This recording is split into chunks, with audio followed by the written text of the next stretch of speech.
Buenas gentes, soy su amiga Lobo Astral y el día de hoy toca hablar de 5 datos científicos en One Piece parte 2. Vamos a iniciar con una curiosidad, con un dato de tipos de sangre en One Piece y su equivalente en nuestro mundo. Son datos relacionados con biología. Como saben, Eiichiro Oda nos ha planteado el tema de la sangre y sus tipos desde la perspectiva del racismo en los Yojin, en donde se nos plantea cómo una absurda ley impuesta puede llevar a la muerte de otros y por privarle de la oportunidad de recibir un bien tan preciado como la sangre, tal como Luffy en la isla Yojin. La sangre está compuesta de agua, sales, glucosa, un tipo de azúcar, hormonas, grasas, hidratos de carbono y proteínas que transportan nutrientes, entre otras sustancias. Sin embargo, se han preguntado cuál sería el tipo de sangre de los Mugiwaras en nuestro mundo y por qué no pudieron donarle a Luffy. Bueno, esto se responde en un SBS de manera indirecta cuando Oda nos da los genotipos en el mundo de One Piece de los tipos de sangre, que sería F, XF, S y X. Bueno, es una simple sustitución porque solo hay en nuestro mundo O, A, B y AB. Puede ser positivo o negativo, pero hay cierta compatibilidad de sangre que solamente puede tener cierto genotipo, que es AB. Si nosotros sustituimos el genotipo AB por el genotipo XF, obtenemos todos los tipos de sangre de los Mugiwaras de una manera muy fácil, ¿no? Es simplemente una sustitución. De tal manera que Luffy terminaría siendo B, no sabemos si positivo o negativo, Zoro AB, sin saber positivo o negativo, Nami sería A, sin saber si es positivo o negativo, Usopp sería O positivo, por descarte, porque Sanji es O RH negativo, y Sanji, sería O, Chopper sería A, sin saber positivo o negativo, Robin O positivo, Franky AB, sin saber positivo y negativo, y lo mismo sucede con Brook, que vendría siendo A, sin saber si es positivo o negativo. Pero ¿por qué Sanji no pudo donar sangre a Luffy, no? Curiosamente, los O negativos como Sanji son donantes universales. Sin embargo, tiene un problema esto, ¿no? Porque pueden donar de cualquiera, pero solamente pueden recibir sangre de alguien que tenga exactamente la misma sangre que ellos. Y el genotipo de O negativo es un genotipo bastante raro. Hay muy poca gente que tiene este tipo de sangre y puede ser donante universal. Bueno, si ustedes buscan en cualquier página de salud y de registros médicos, te dirán que no puedes donar sangre si has recibido una transfusión directamente, porque puedes crear un desequilibrio en los componentes sanguíneos y puedes producirte de nuevo un episodio que puede llevarte a la muerte, ¿no? Se recomienda no hacerlo. Entonces esta posibilidad estaba bloqueada. Sanji no podía donarle sangre a Luffy por esta razón. Ahora, en la siguiente curiosidad, en la número 2, hablamos de la fiebre arbórea, la enfermedad y la cura, ¿no? Es una curiosidad relacionada con la química. La respuesta es bastante simple en esta curiosidad. Cuando hablamos de la enfermedad, su cura fue una sustancia conocida como conina que se recuperaba del árbol de Kona en la isla de Haya, ¿no? Es bastante interesante porque, Oda igualmente revela en un SBS que la inspiración para esta sustancia fue la sustancia conocida como quinina. Es una sustancia que podemos encontrar en árboles de la corteza del género Cinchona y que, se utiliza esta sustancia que se conoce como quinina encontrada en estos árboles para curar enfermedades como malaria o babiosis, ¿no? Entonces Oda indirectamente hace referencia a esto de manera muy somera, porque justamente en el mismo SBS menciona que no le gusta meterse mucho con estos temas, pero que sí, que la sustancia conina estaba relacionada con la quinina. Esto lo reveló específicamente en el SBS del tomo 33. La curiosidad número 3 es sobre el árbol de Kona, que está basado en un árbol que se conoce como Ceiba Pentandra. Y su inspiración es justamente este árbol. Lo podemos ver en el tipo de hojas, como las hojas tienen esta forma clásica de hoja, valga la redundancia. Y igualmente esto lo revelaron en el compilación conocido como Rurouni One Piece, que fue publicada en el 2021 y decía que los árboles de Kona estaban relacionados con Ceiba Pentandra. Son árboles sagrados en Mesoamérica. Ojito con el dato porque, por ejemplo, los mayas los consideraban sagrados porque era una representación de la vida misma. Sus ramas representaban el cielo, el tronco el plano terrenal y sus raíces el inframundo. El árbol conecta los 3 niveles de la cosmología. Es morada de dioses las ramas, morada de humanos el tronco y morada de los muertos las raíces. Se le conoce también como un árbol milenario. El árbol conecta a los dioses con los hombres y a las almas que buscan ascender al nivel más alto del cosmos. Bastante interesante esto porque pues bueno, se nos hace referencia de que también había árboles sagrados en Skypiea que adoraban ellos, ¿no? Pero que fueron cortados justamente por estar contaminados con esta enfermedad.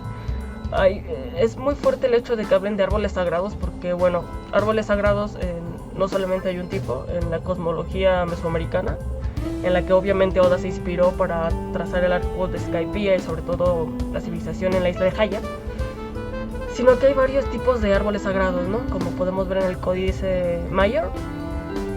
En este caso podemos ver en el norte el árbol sagrado del mezquite, en el oriente el árbol sagrado del quetzal, en el sur el árbol sagrado del cacao y en el poniente el árbol sagrado de la ceiba. Ahora, son árboles que están tomando una relevancia bastante grande. De hecho, aún se recuerdan bastante estos tipos de árboles y tienen una representación bastante curiosa. Por decir, el árbol del quetzal tiene el sol en sus pies, el mezquite tiene una espina de maguey, un hueso y una esfera de goma, una pelota de goma. La ceiba tiene justamente esta conexión entre tronco, raíces e inframundo de esta cosmología, y el cacao, pues bueno, tiene estos frutos preciosos y que eran tan valiosos para la Mesoamérica.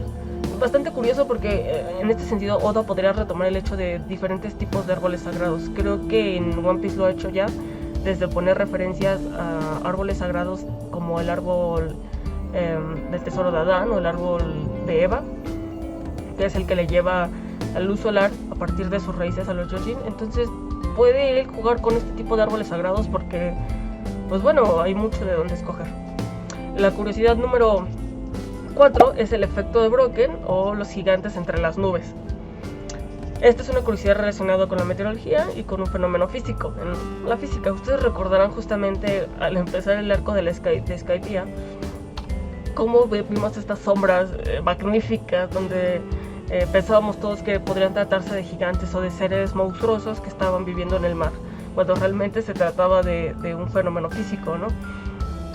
El efecto de Brocken se retoma de un SBS tomo 33, cuando alguien pregunta directamente a Oda si él se está refiriendo a este efecto cuando lo muestra en la obra, y justamente las palabras de Oda son las siguientes: también conocido como los espectros de Brocken o los monstruos de Brocken, la causa es la misma en mi historia e incluso puedes ver un suceso similar aquí en Japón. Entonces es bastante curioso porque, bueno, nos damos cuenta que Oda específicamente toma cosas de la vida real, efectos físicos, de la ciencia, de la historia, de la filosofía y de otras áreas para plasmarnos en One Piece. Digamos que One Piece tiene de inspiración bastantes corrientes, más allá que siempre es referencias a sucesos históricos. El efecto de Brocken, ¿cómo se explica? Pues bueno, simplemente el espectro de Brocken es una sombra aparentemente muy empleada en una nube contra la niebla o debajo de una cumbre, ¿no?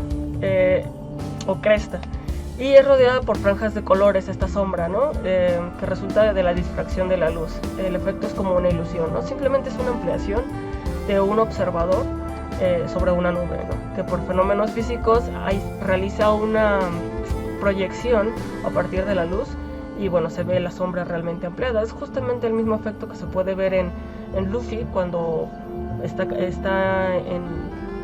en Skypiea y su sombra se ve reflejada en las nubes, ¿no? O cuando sucede lo mismo que con los Shandias cuando están en el mar.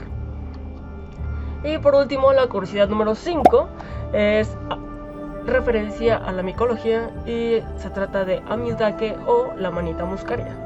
Es un hongo clásico y él es referenciado por Oda en justamente el arco de Drum, cuando conocemos a Chopper, porque, bueno, Amiudake está referenciando a uno de los más clásicos hongos utilizados en la cultura pop, que es Amanita muscaria.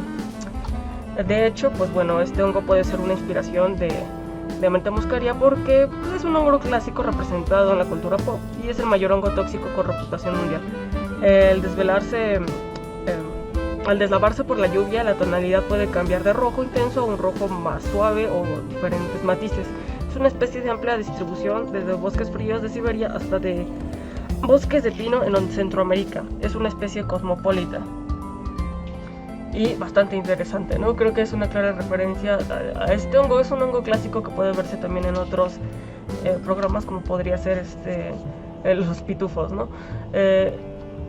Y bueno, nada más eso sería todo de mi parte. Si tienen alguna duda sobre cualquiera de las curiosidades que están aquí escritas, pues los invito a consultar la biblioteca de Nico Robin, que se encuentra aquí al lado, y a buscar más sobre el tema. Y bueno, sería todo de mi parte, Nakamas. Por favor, no olviden suscribirse, no olviden dejar su like, compartir, comentar. Animo un montón para seguir haciendo este tipo de contenido, que la verdad me divierte mucho hacerlo. Entonces, si pueden dejar su opinión, compartir y hacer que este pequeño canal siga creciendo, se los agradeceré mucho. Y bueno, Nakamas, esto es todo de mi parte. Nos vemos.